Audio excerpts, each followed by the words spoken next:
corps, par contre, vont reprendre ce matin. Oui, c'est le cœur brisé que les autorités ont dû mettre fin aux recherches. C'est le moment le plus difficile, oui. ça. Après avoir mis tellement d'heures et la proximité des familles aussi, des personnes qui manquaient à l'appel, qui ont pu assister aux recherches, aux opérations de sauvetage pendant toute la journée hier.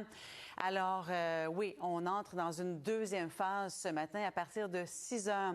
Les plongeurs seront de retour, mais c'est pour tenter de retrouver les victimes, donc les corps des victimes. On a travaillé pendant 18 heures, finalement, hier, pour tenter de les retrouver vivants. Vous savez qu'il y en a 2 quand même qui ont été rescapés au tout début des opérations. On y reviendra dans quelques instants. Là, je veux vraiment attirer votre attention sur les communications radio qui ont eu lieu juste avant l'effondrement du pont.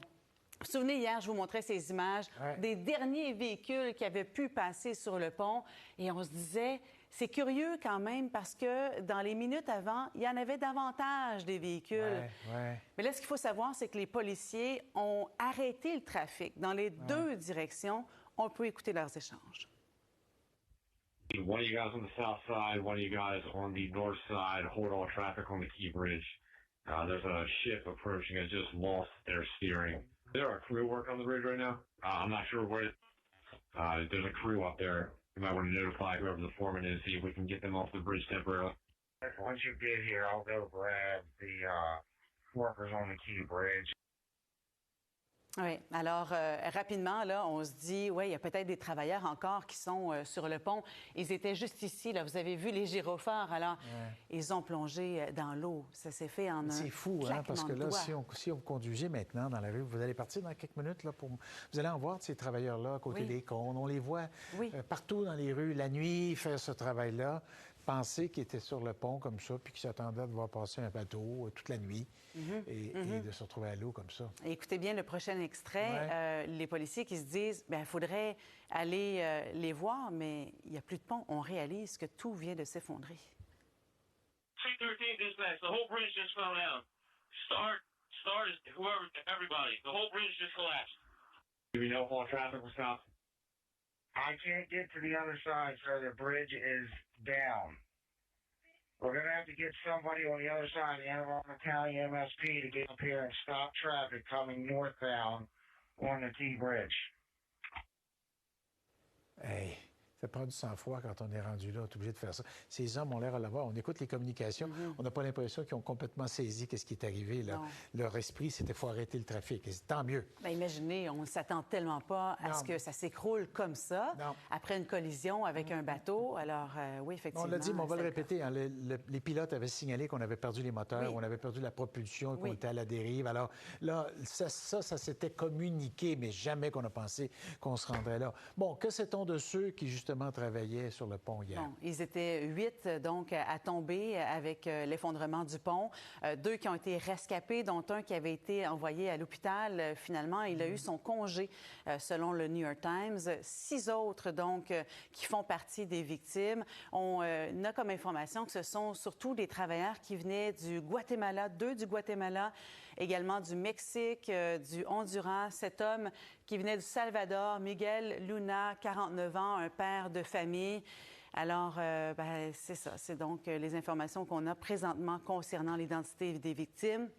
Et parallèlement à la recherche des corps aujourd'hui, on attend beaucoup de travailleurs, des ingénieurs, entre autres, de l'armée, des gens de la construction également, qui vont venir aider à faire en sorte d'enlever tout ça pour pouvoir libérer la voie maritime qui est très importante. On reviendra justement sur l'importance du port un peu plus tard. En 2 mots, on pense qu'on en a pour au moins 2-3 semaines avant de dégager tout ça pour pouvoir continuer les opérations. Merci, Caroline. On vous retrouve régulièrement. Justement, là, ce qu'on a annoncé, ça va être la recherche de corps qui va être entreprise plus tard aujourd'hui. Je vous signale tout de suite, Julie Jasmine me donnait des conditions météo. L'eau est à 7 degrés, Exact. température extérieure à 8 degrés. Il y a des averses. Fait que là aussi, c'est pas des conditions faciles pour faire des recherches. Ce sera loin d'être évident pour une deuxième journée pour les plongeurs.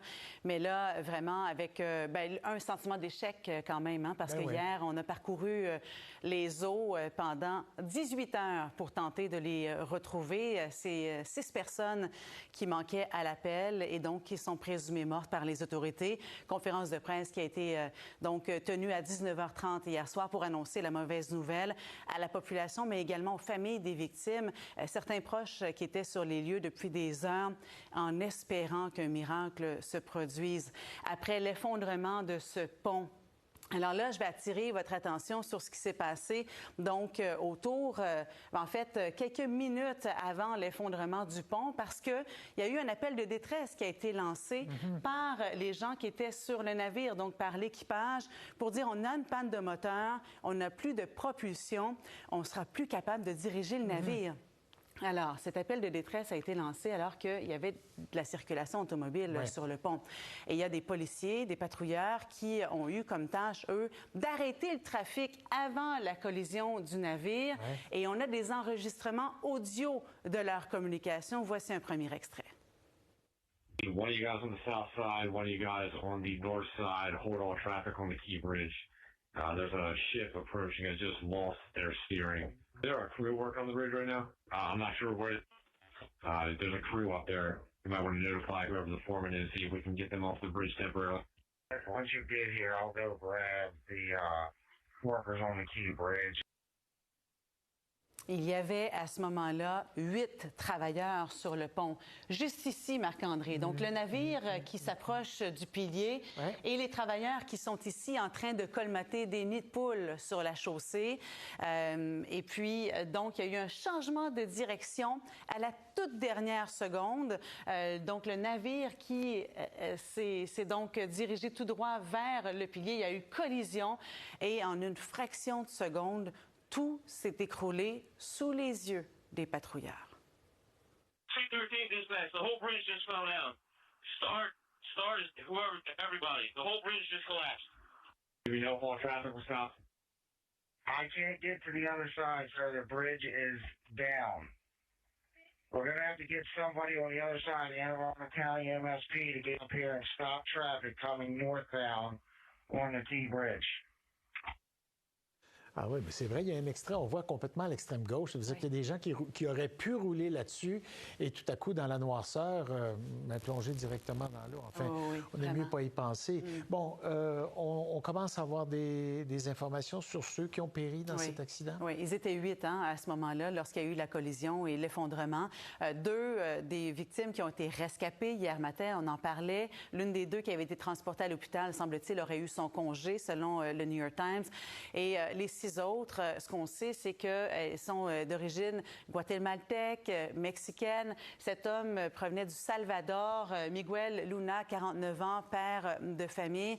Alors, les recherches qui reprennent pour tenter de retrouver les victimes. Et puis, parallèlement à ça, éventuellement, il y aura également tout le travail de dégager donc la voie maritime. On attend des centaines de travailleurs et d'ingénieurs sur les lieux.